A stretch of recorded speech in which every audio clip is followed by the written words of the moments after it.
दादू आग का तारा मतलब? बहुत प्यारा, बिल्कुल पापा। ऑनलाइन फॉरेक्स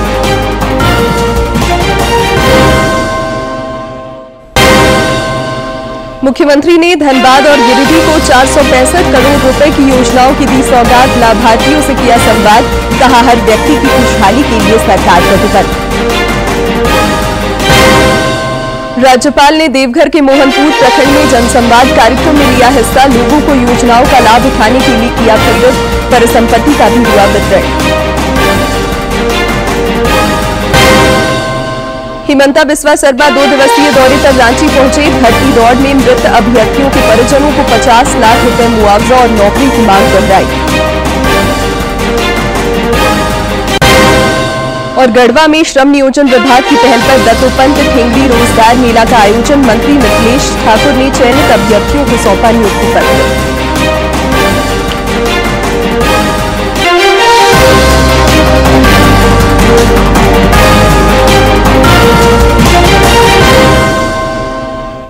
नमस्कार, खबरें झारखंड में आपका स्वागत है। मैं हूं शिवानी कुमारी और अब समाचार विस्तार से।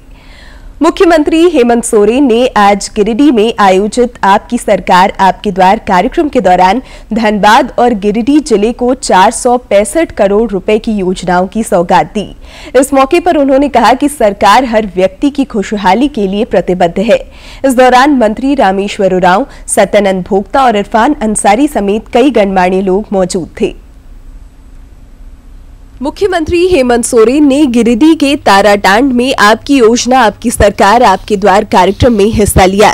इस दौरान उन्होंने गिरिडीह और धनबाद को तकरीबन 465 करोड़ रुपए की योजनाओं की सौगात दी। श्री सोरेन ने कहा कि चुनौतियों के बावजूद सरकार सभी वर्गों के लिए निरंतर काम कर रही है। लोगों के घर दरवाजों तक योजनाओं का लाभ पहुंचाया जा रहा है। मुख्यमंत्री ने फिर दोहराया कि सरकार राज्य से नहीं बल्कि गांवों से चलेगी।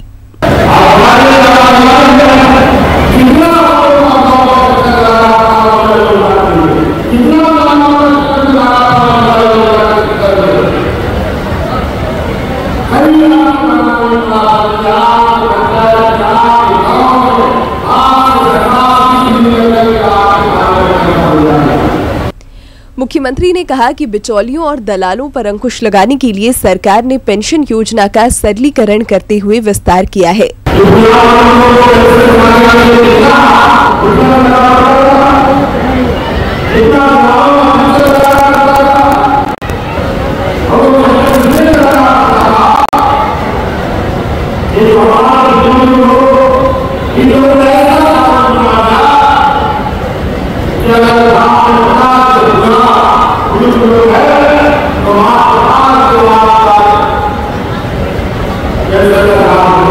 श्री सोरेन ने कहा कि चौथी बार इस कार्यक्रम का आयोजन इस बात का प्रमाण है कि हमारी सरकार हर व्यक्ति को योजनाओं से जोड़ने और उनके जीवन में सुधार लाने के लिए प्रतिबद्ध है। वे विभिन्न क्षेत्रों का भ्रमण कर योजनाओं के क्रियान्वयन की भी जानकारी ले रहे हैं।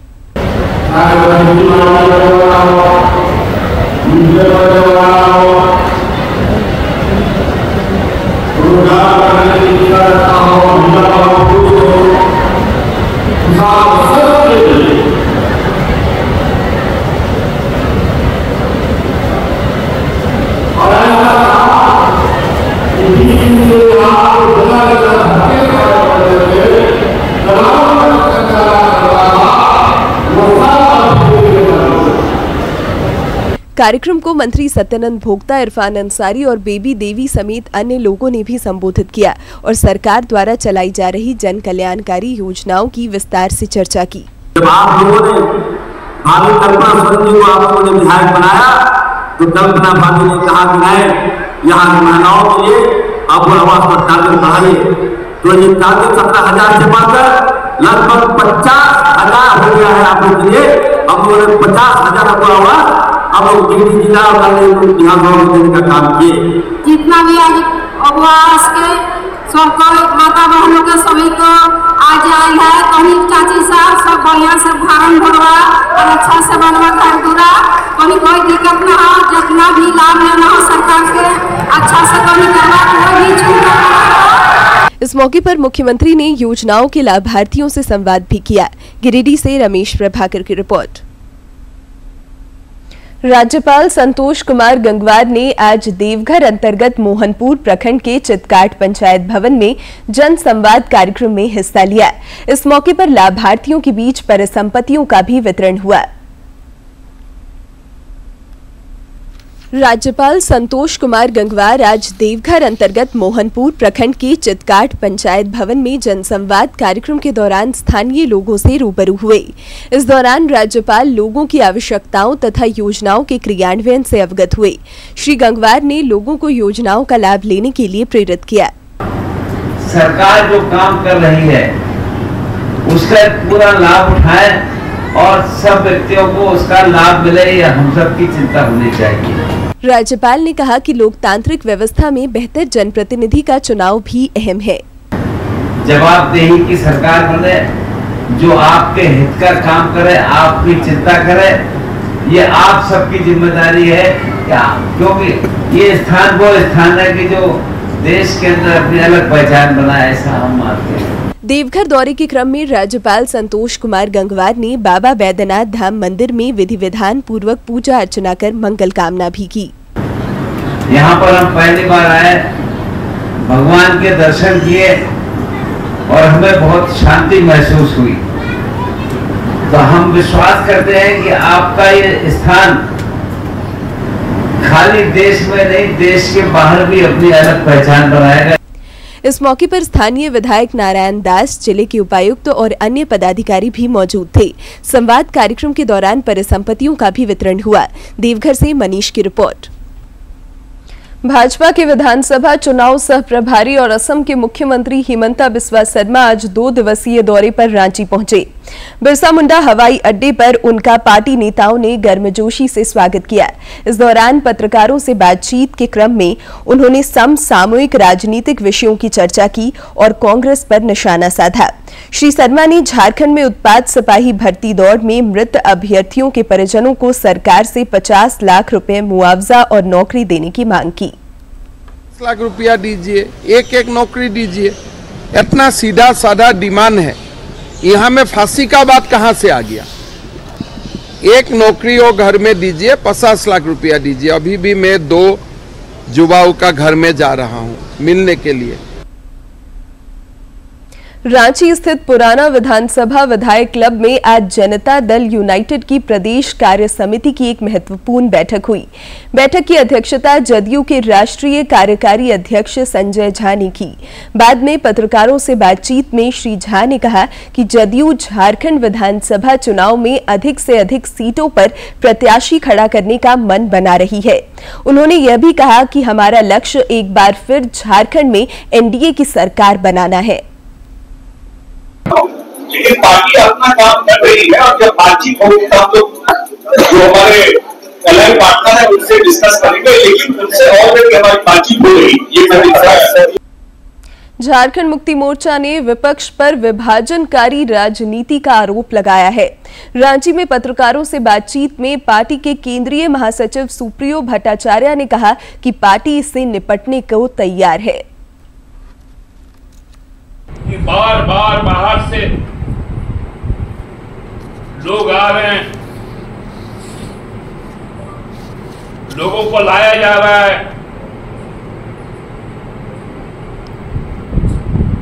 सांप्रदायिक विभाजन का एक पूरा खाका तैयार किया जा रहा है, समाज में विद्वेष का, और अभी तो बहुत पावन मास आने वाला है। मंत्री मिथिलेश ठाकुर की मौजूदगी में गढ़वा नगर परिषद के ऊंचरी और सोनपुरवा के कई लोगों ने झामुमो का दामन थामा। श्री ठाकुर ने सबों का अभिनंदन और स्वागत किया तथा सामूहिक प्रयास से गढ़वा के विकास की प्रतिबद्धता दोहराई। दुलदुलवा पेशका के भी कई युवाओं ने पार्टी की सदस्यता ग्रहण की। रांची प्रेस क्लब सभागार में झारखंड नवनिर्माण महासभा जनपद की ओर से आज चुनावी घोषणा पत्र जारी किया गया। जनमत के अग्रणी नेता सूर्य सिंह बेसरा ने घोषणा पत्र जारी करते हुए कहा कि घोषणा पत्र में झारखंड की वर्तमान दशा और पार्टी के झारखंड के सत्ता में आ जाने पर भविष्य की दिशा निहित की गई है।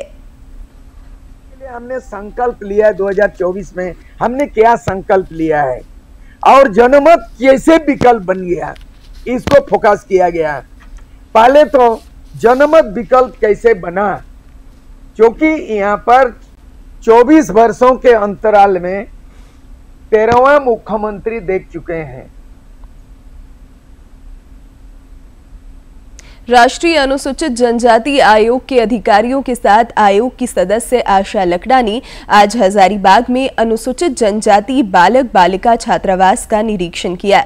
इस दौरान उन्होंने छात्रावास में रहने वाले विद्यार्थियों से संवाद कर सुविधाओं की जानकारी ली।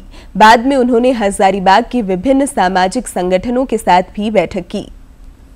भारतीय सेना और भारतीय वायुसेना ने अपने कर्मियों की क्षमता निर्माण और कौशल वृद्धि को प्रोत्साहित करने के लिए गति शक्ति विश्वविद्यालय के साथ एक समझौते पर हस्ताक्षर किए हैं। इस दौरान रक्षा मंत्री राजनाथ सिंह और केंद्रीय मंत्री अश्विनी वैष्णव मौजूद थे।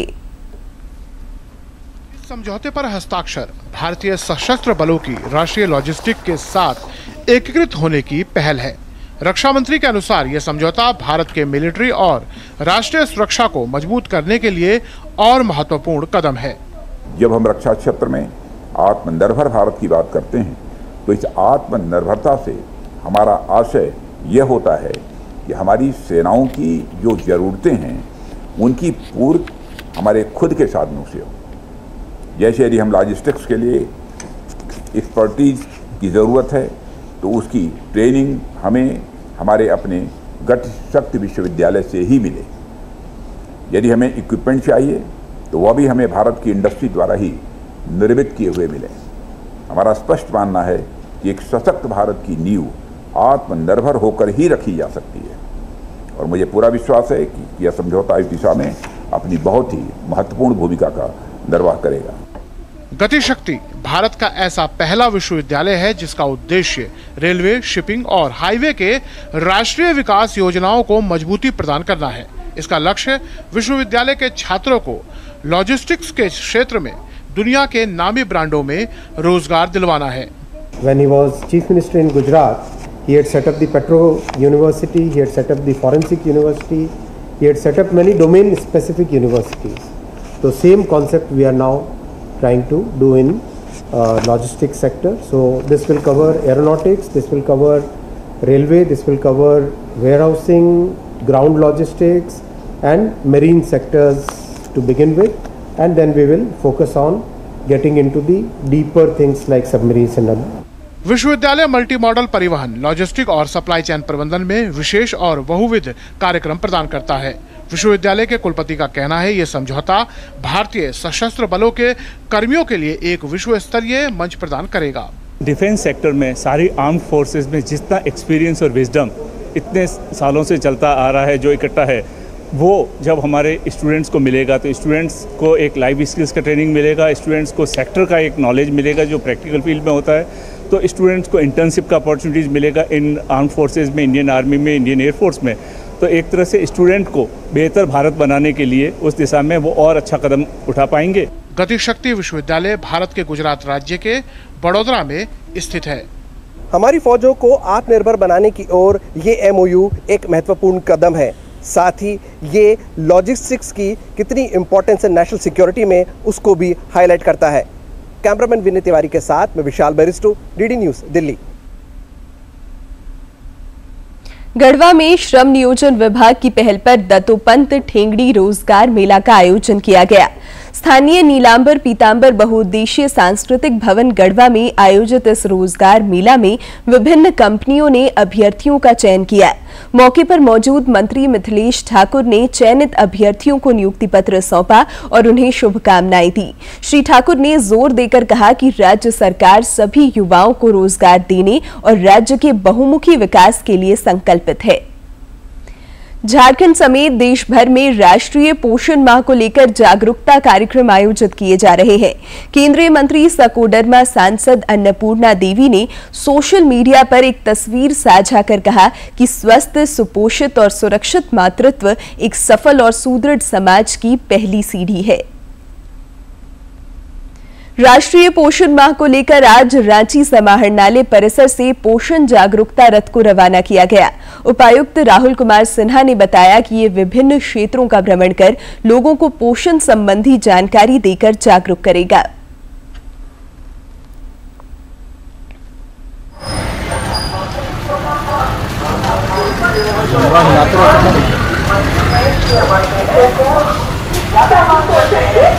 खाने पीने के सभी पोषक तत्व जैसे विटामिन, मिनरल, प्रोटीन, फैट्स इत्यादि का बराबर मिश्रण रहे।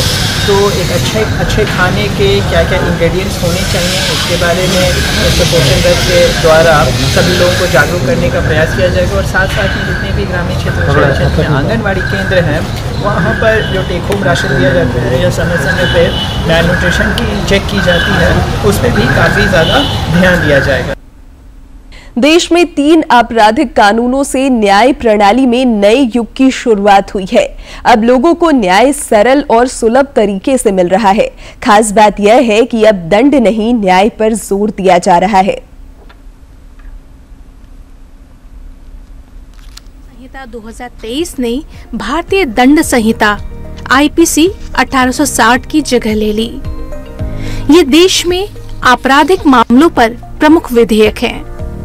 नए विधेयक में सामुदायिक सेवा को सजा के रूप में जोड़ा गया है। इसके अंतर्गत पहले के 511 धाराओं के बजाय अब 358 धाराएं हैं। इसमें 20 नए अपराध जोड़े गए हैं और 41 अपराधों में सजा के टाइम को बढ़ा दिया गया है। भारतीय नागरिक सुरक्षा द्वितीय संहिता 2023 ने आपराधिक प्रक्रिया संहिता 1973 यानी सीआरपीसी की जगह ले ली है। सीआरपीसी गिरफ्तारी, अभियोग और बेल से संबंधित है। सीआरपीसी में जहां कुल 484 धाराएं थीं, वहीं भारतीय नागरिक सुरक्षा संहिता में 531 धाराएं हैं। नए विधेयक में 177 धाराओं में बदलाव किए गए हैं और 9 नई धाराएं जोड़ी गई हैं और 14 धाराओं को निरस्त कर दिया गया है। भारतीय साक्ष्य विधेयक 2023।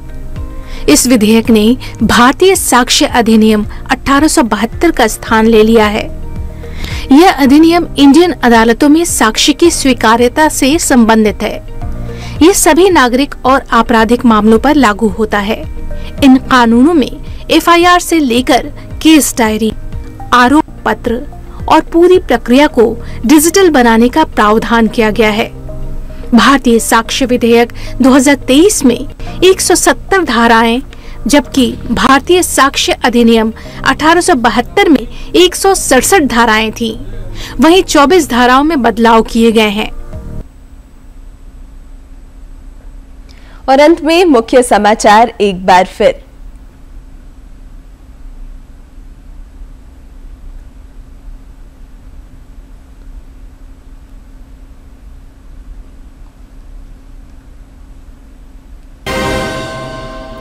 मुख्यमंत्री ने धनबाद और गिरिडीह को 465 करोड़ रुपए की योजनाओं की दी सौगात। लाभार्थियों से किया संवाद, कहा हर व्यक्ति की खुशहाली के लिए सरकार प्रतिबद्ध। राज्यपाल ने देवघर के मोहनपुर प्रखंड में जनसंवाद कार्यक्रम में लिया हिस्सा। लोगों को योजनाओं का लाभ उठाने के लिए किया प्रेरित। परिसंपत्ति का भी हुआ वितरण। हिमंता बिस्वा शर्मा 2 दिवसीय दौरे पर रांची पहुंचे। भर्ती दौड़ में मृत अभ्यर्थियों के परिजनों को 50 लाख रुपए मुआवजा और नौकरी की मांग दोहराई। और गढ़वा में श्रम नियोजन विभाग की पहल पर दत्तोपंत ठेंगड़ी रोजगार मेला का आयोजन। मंत्री मिथिलेश ठाकुर ने चयनित अभ्यर्थियों को सौंपा नियुक्ति पत्र।